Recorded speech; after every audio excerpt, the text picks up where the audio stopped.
بسم الله الرحمن الرحيم.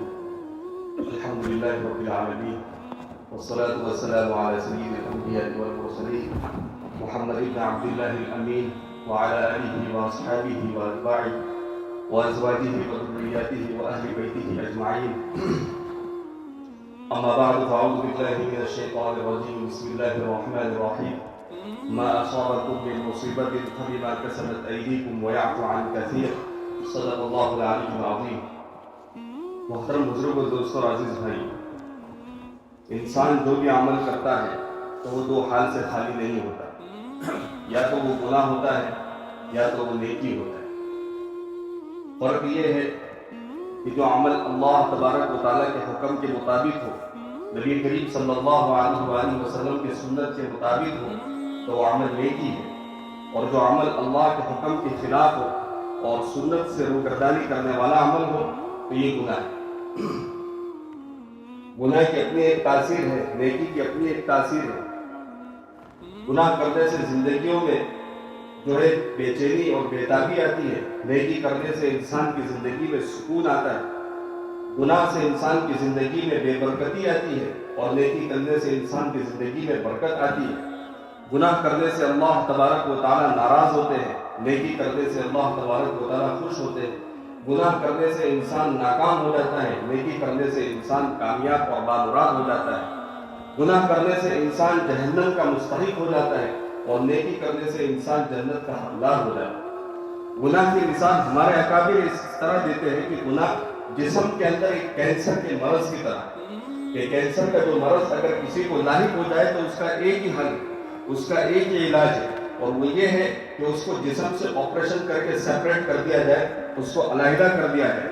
اگر نہیں کیا جائے گا تو اس کا نتیجہ یہ ہوگا کہ وہ کینسر کا مرض پورے جسم کے اندر پھیل جائے گا، جس کا نتیجہ یہ نکلے گا کہ انسان جو ہے موت کے منہ کے اندر چلا جائے گا.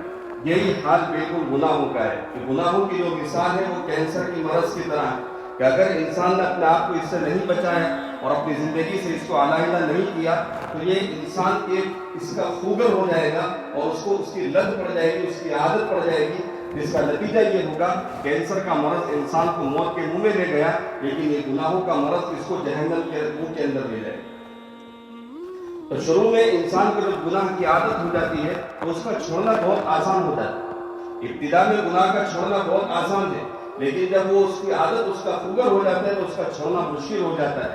اس کی مثال ایسی ہو جاتی ہے کہ شروع میں انسان جو گناہ کرتا ہے وہ کچے دھاگے کی مانند ہوتی ہے، اور ابتدا میں اس کا مثال جو ہے کچے دھاگے کی مانند ہے، اور انتہا میں اس کی جو مثال ہے وہ جہاز کے لنگر کی طرح مضبوط ہو جاتی ہے. تو یہ ہر چیز کی اللہ تبارک و تعالیٰ نے دنیا کے اندر ایک تاثیر رکھی کہ برف کی تاثیر یہ ہے کہ ٹھنڈک پہنچانا، آگ کی تاثیر یہ تپش پہنچانا، جلانا، اور پانی کی تاثیر یہ ہے کہ پیاس بجھانا اور انسان کے بدن کو گیلا کرنا. اسی طریقے سے گناہوں کی ایک تاثیر یہ ہے کہ وہ انسان کے دل کو بےتاب اور بے قرار رکھتی ہے، اور سکون سے اس کو بالکل ناشنا کر دیتی ہے کہ انسان ماہی بے آب کی طرح تڑپتا رہتا ہے، مچلتا رہتا ہے. اس لیے کیوں کہ نہ دنیا سے نہ دولت سے نہ گھر آباد کرنے سے، نہ دنیا سے نہ دولت سے نہ گھر آباد کرنے سے تسلی دل کو ہوتی ہے خدا کو یاد کرنے سے. اگر آج ہم اپنے زمانے کے اندر، اپنے دور کے اندر نظر دوڑائیں تو ہم اس نتیجے پر پہنچیں گے کہ آج کے زمانے میں جتنی سہولیات ہیں، جتنی فیسلٹیز ہیں، اتنی کسی اور زمانے میں نہیں. اتنی سہولیات ہمارے اگلے زمانے میں کبھی نہیں. کھانے کی ڈشیں دیکھ رہے ہیں کہ اتنی قسم کی کھانے کی ڈشیں اور اتنی قسم کی کھانے کی نعمتیں ہوتی ہیں کہ اس کو شمار کرنا اور اس کو گننا مشکل ہو جاتا ہے. مشروبات میں پینے کی چیزوں کو دیکھ لیا جائے، جوس وغیرہ کو دیکھ لیا جائے تو انسان دیکھ کر حیران ہو جاتا ہے. ہر چیز کے اندر ترقی. مکان کو دیکھو تو وہ محل نما بالکل نظر آتے ہیں.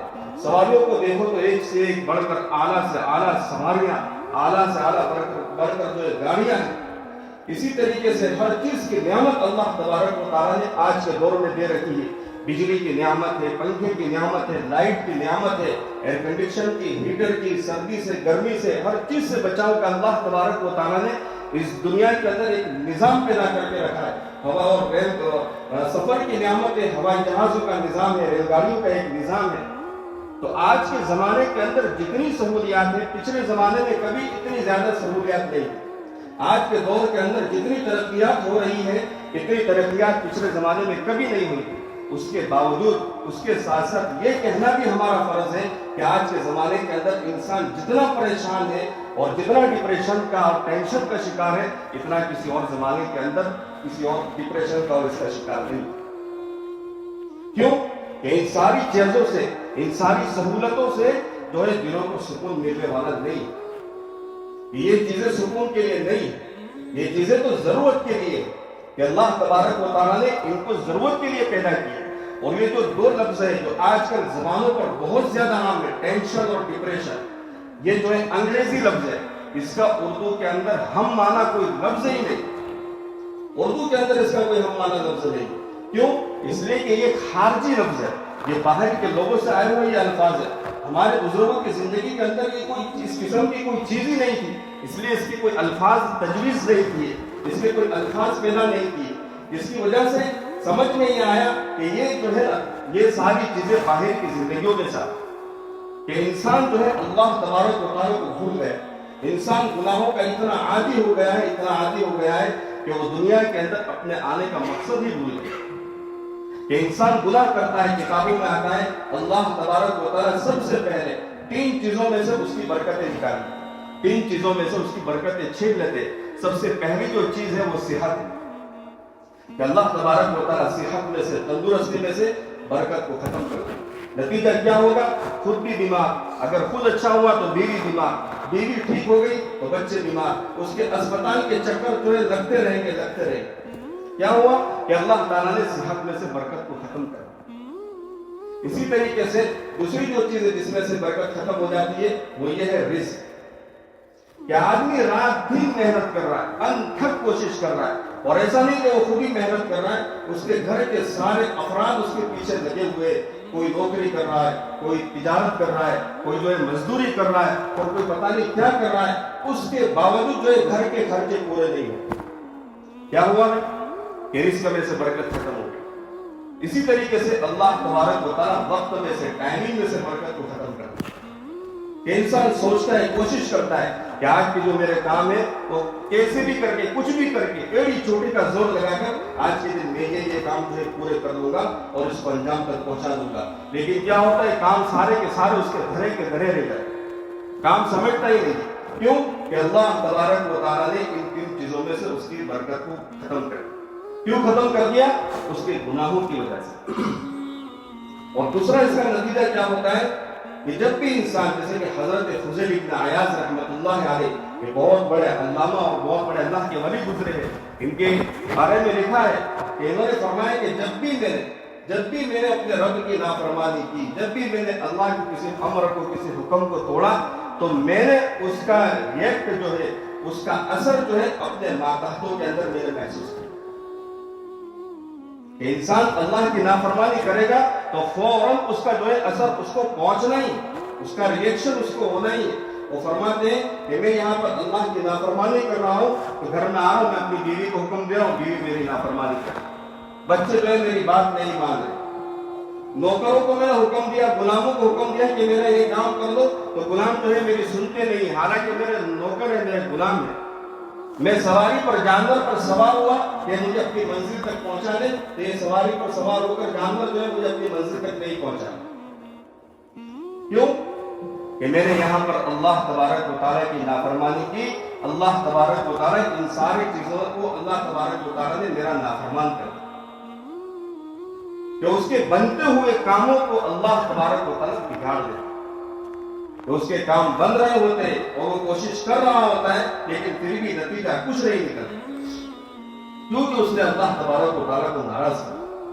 تو اس کی وجہ کیا ہے؟ اس کا حل ایک ہی ہے، اور وہ حل کیا ہے؟ جناب نبی کریم صلی اللہ علیہ وآلہ وسلم نے فرمایا من اصلح ما بینہ و بین الناس اصلح اللہ تبارک و تعالی بینہ و بین اللہ،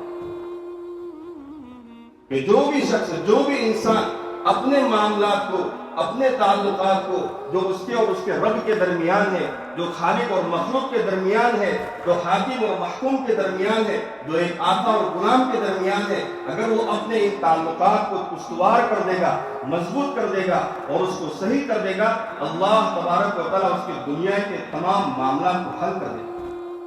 آج ہم کسی کی ظاہری خوشحالی کو دیکھ کر یہ اندازہ نہیں لگا سکتے کہ یہ آپ کے تمام مسائل سے پاک، یہ اس کو کوئی تکلیف نہیں ہے، اس کو زندگی میں کوئی مسئلہ نہیں ہے۔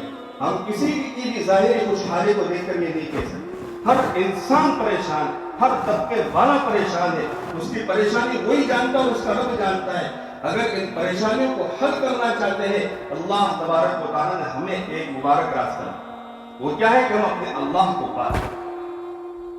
اور اللہ تبارک و تعالیٰ نے فرمایا الا بذکر اللہ تطمئن القلوب، یہ جو الا کا جو لفظ ہے، الا یہ ایسا ہے جیسے کہ سائرن جو ہوتا ہے، سائرن چوکنا کرنے کے لیے، لوگوں کو چیتونی دینے کے لیے، لوگوں کو آگاہ کرنے کے لیے، تحذیر کے لیے ہوتا ہے، لوگوں کو کسی امر سے اور کسی خطرناک واقعے سے بچانے کے لیے ہوتا ہے۔ جیسے کہ کوئی طائفوں آ رہا ہوتا ہے تو اس وقت سائرن بجائے جاتے ہیں، تو اللہ تبارک و تعالیٰ نے اس کو سائرن نما طور پر اس کو بجا کر کہا الا کان کھول کر سن لو، الا بذکر اللہ تطمئن القلوب، یہ دلوں کا جو چین ہے، دلوں کی جو ٹھنڈک ہے، دلوں کا جو سکون ہے، وہ اللہ تبارک و تعالیٰ نے اپنے اعمال میں اپنی یاد میں رکھا۔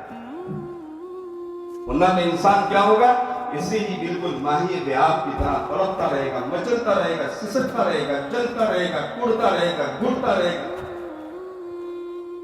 جو اپنی اس ویرانی کو کبھی عیاشی کے ذریعے سے پورا کرے گا، کبھی شراب نوشی کے ذریعے سے پورا کرے گا، نہیں اس کے ذریعے سے اس کو کبھی دلوں کا چین مل ہی نہیں سکتا، اور زیادہ اس کے اندر پریشان ہوگا۔